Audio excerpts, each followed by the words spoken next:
And, you know, if you say about discrimination, somebody will say, what, being racist? But what they won't say is, oh, discriminating against somebody or bullying somebody because they're homosexual or they're lesbian or whatever it might be, or the transsexual. That doesn't come into their way of thinking, so they don't consider it as wrong.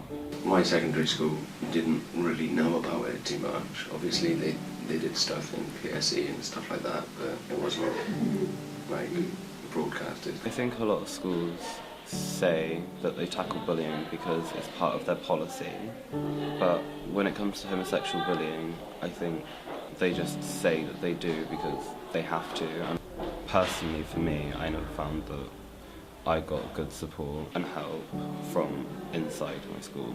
Yeah, because most of the time teachers don't actually do anything about it.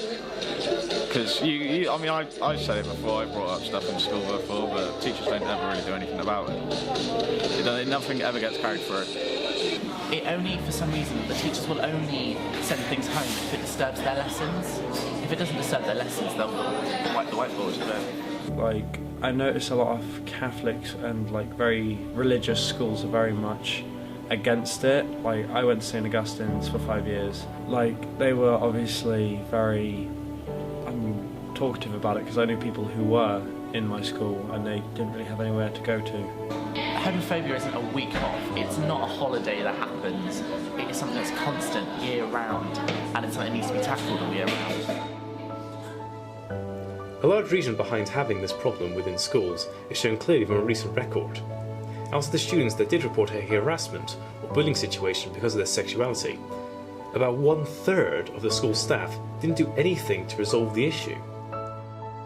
Schools are scared to challenge homophobia because they don't like to think it exists in their school. I think a lot of it is because they don't know what to do. I think some teachers would like to challenge homophobic bullying but just don't know how to do that. It exists. I think is the main thing here is it exists, and schools that say we don't have any gay people in our school or we don't have any gay pupils is burying your head in the sand. It's ignorant. You can't tell from the way a person looks if they're gay or not, and the fact that they don't acknowledge gay people doesn't mean to say that it doesn't go on.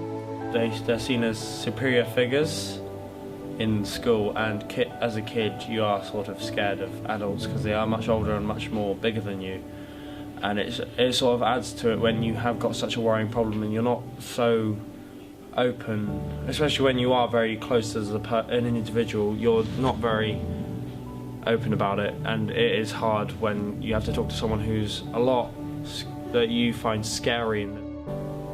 I agree with that because, well, I know one of the teachers in my school. He's quite, I guess, homophobic. I mean, he admitted this, but we promote like the whole "some people are gay, get over it" thing. There are posters like everywhere. Today I noticed I went to the top of one of the buildings and there was like a whole board about it, and I think that's good. But when I was younger, like, I don't recall hearing anything about it, but recently it's getting better. I've seen a lot of posters about like diversity and equality sort of stuff, and it does seem like they are tackling like not just gay like bullying but also like racial as well, and I do think that the college has got it sorted.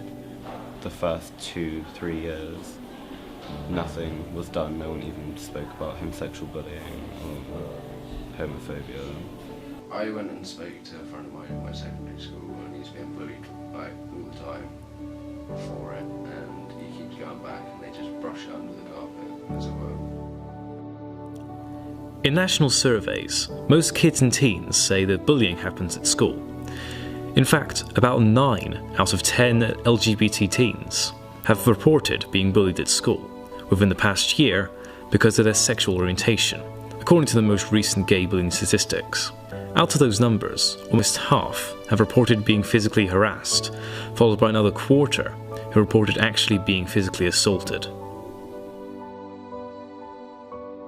schools are much more equipped to deal with racist bullying. In fact, you know, you see posters and you see things up around the school saying a zero tolerance to racism, and it's almost like they have a set of guidelines to help them to deal with racist bullying, and they will address that.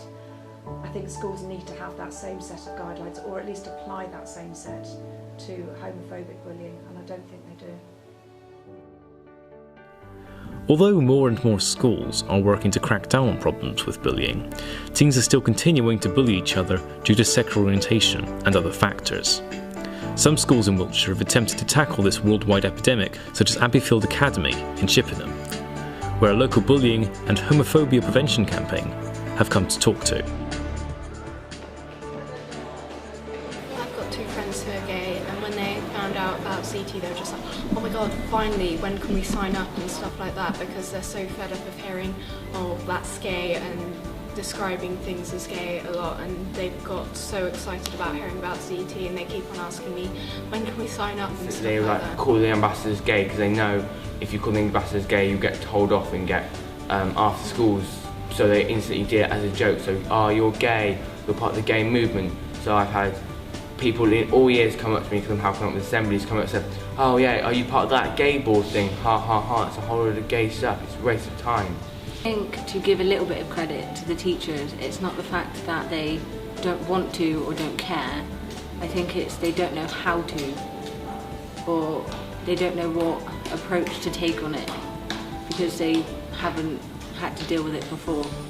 But hopefully now, with us going in and showing them that they have got us as a backbone to of that support, then it will be tackled with, and they will know what to do and how to deal with it. Again, it's much more of an open agenda. If you go back generations, it was quite a big thing. You know, you've watched, and it's depicted in the media actually, and I tell you, you know, like Little Britain and that kind of thing. There was a local government act called that had Section 28 in 1988, and it stated that schools or educational institutions were not to promote homosexuality as being the norm.